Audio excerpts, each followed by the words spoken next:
In today's video, we're going to discuss exactly why this argument is being presented. In this comparison, what I see is a lean, athletic, and heavily muscled killer, the lion, being compared to the obese omnivore possessing little to no experience in subjugating large and dangerous prey. The ability to use the forelimbs for tackling large prey offers a greater advantage than using them for digging or excavating food items. And this should be obviously self-explanatory.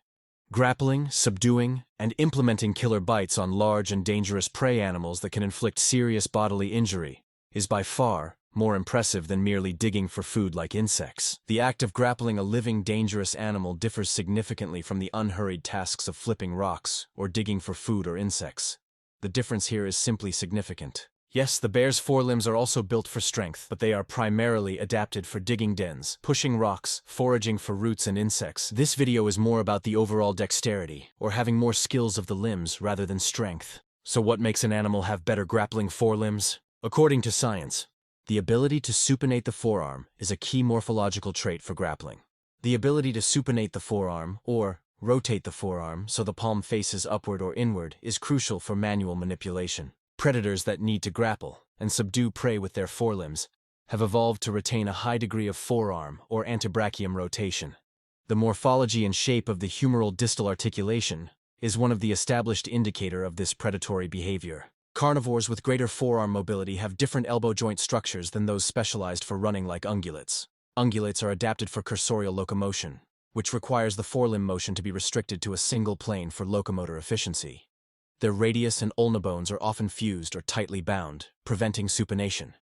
Joints, also known as articulations, are a form of connection between bones, and also provide stability. Before we proceed, we must first understand about the difference between humero-ulnar and humero-radial articulation. Humero-ulnar articulation is the articulation between the trochlea of the humerus and the trochlear notch of the ulna.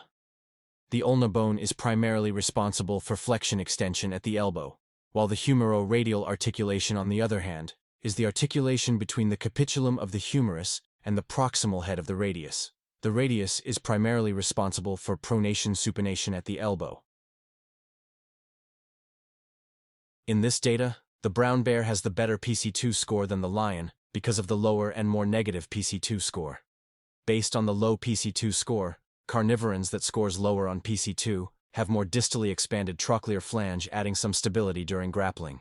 So for the casual audience, or the people that doesn't know, you may have read the title of this video and thought, how can lions have better grappling forelimbs if bears have better PC2 score for grappling? So first of all, we're going to be tackling why that is just objectively incorrect and delusional. This PC2 score is one aspect of a larger system and must be revised in detail about what it represents. PC2 reflects the shape of the trochlear flange. This study by Dr. Anderson showed what can a low PC2 score benefits from. The distally projected trochlear flange of the humerus is the medial part of the trochlea, which extends further distally or downward. This trochlear feature provides extra stability against forces acting in a non-parasagittal plane. And note that I'm not discrediting this, I'm just pointing out what this study implies. This claim is false, because having more pronation-supination ability is a mixture of complex interaction of multiple anatomical traits, and not just a single feature like a wider articular area. The range of motion depends on the coordinated function of several structures. Thus, the full range of motion is a result of the entire system working in concert,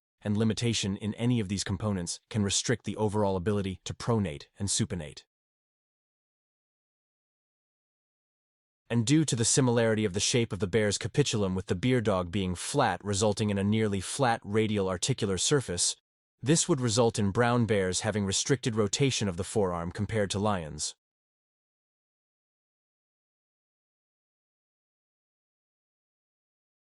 The lion, when compared to other carnivores, has distally the broadest radial facet articulating with the ulna, providing for more rotational ability of the distal radius. If you are one of my top subscribers that constantly watch my videos, you'll probably remember that most supination movement of the hand is mainly achieved at the wrist. Here you can see how the distal end of the radius rotates around the ulna. This may be a shocker to some people, if not to most people, that lions actually have more mobile elbows, since they are used to hear that bears have more mobile forelimbs. But the truth will always prevail at the end, and I'm here to reveal and debunk this overhyped myth of brown bears. Most of the myth of brown bears having more mobility of the forearm stems from the very inaccurate and outdated studies, like this paper from Iwanyuk et al. I have already debunked this paper. However, for the sake of it, I will provide another points about why these forelimb dexterity index scores are unreliable. Firstly, this forelimb dexterity index results were derived from observed behavior. Second, behavioral observation is highly subjective. Third, behavior varies by context. Fourth, animals can change behavior depending on motivation like hunger, stress, social situation, and the environment it lives on like captivity versus wild, plus any specific tasks provided and etc. So the dexterity score reflects situational behavior. Even if an animal can do something, it might not choose to do it in the observed scenarios.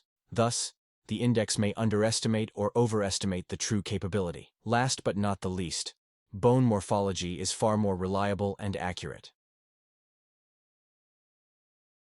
Brown bears possess a radial head that is more angular than the lion, which restricts the rotation of the radius from the capitulum. I did extensive research and found out about this graph about forelimb dexterity index of different carnivores, and it turns out this graph was factually inaccurate. Reminder that this chart or graph was made from a bear enthusiast site called allgrizzly.org. This graph is actually based from no other than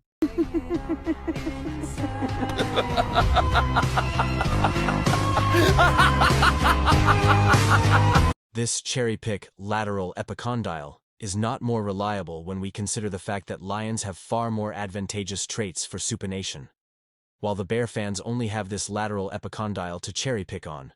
And note that this is generally limited in some ursids, and I'm mainly arguing against brown bears. Not only that, this is not the most important determinant for supination. It's actually the smaller bears that are more dexterous, since they are the most arboreal, and larger bears have the least forelimb dexterity. This is further supported by this bear elbow joint study.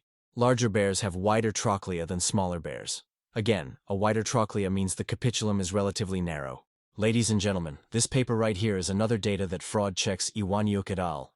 And completely obliterates the myth of brown bears having superior supinatory ability than lions. The forearm of an adult brown bear in an anterodorsal view shows just how severely restricted the forearm really is in a maximum supinated position. The forearm being rotated at its maximum supinated position is stuck on a neutral position, as well as the brown bear's radius in a lateral view of the forearm explicitly shows just how limited or restricted the brown bear's forearm really is. To put this into perspective, this is how the brown bear's forearm looks like on a maximum supinated position, whereas this photograph of a lioness provides great insight why lions have superior supinatory ability than brown bears. Even a house cat has a better grappling ability than the overhyped brown bear. One of the traits that felids have a significant edge over bears is the functional anatomy of the claw retraction, and they differ significantly from that of most other carnivorans. There are many desperate wannabe bear fan experts out there that tries to downplay this retractile claw and claim this is not important when it comes to forelimb grappling. These delusional bear fans are not arguing with facts. They are arguing with their subjective arguments that they pulled out of their...